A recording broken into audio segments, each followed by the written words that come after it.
তো আজকে বৃষ্টির দিনে তো কোথাও বেরোনো যাচ্ছে না, কারণ বাইরে প্রচুর হাওয়া দিচ্ছে, বৃষ্টি পড়ছে, ঝড় হওয়ার কথা, যেহেতু রিস্ক নিয়ে লাভ নেই, তাই বাড়িতেই একটু রবিবারটাকে স্পেশাল করার জন্য চেষ্টা করা হয়েছে।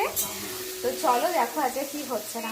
চাউমিন রান্না করার প্রিপারেশন হচ্ছে। এখানে পেঁয়াজ লঙ্কা আমি সব কেটে দিয়েছি, এখানে চাউমিন সেদ্ধ হয়ে গেছে, এখানে ডিম ভুজিয়া হয়ে গেছে, এখানে তেলে হচ্ছে পড়ে গেছে আলু, আলু ভাজা হচ্ছে।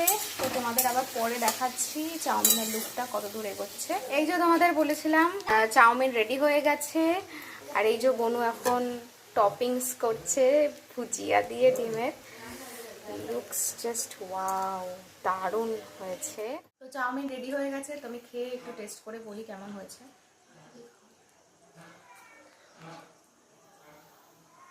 দারুণ হয়েছে।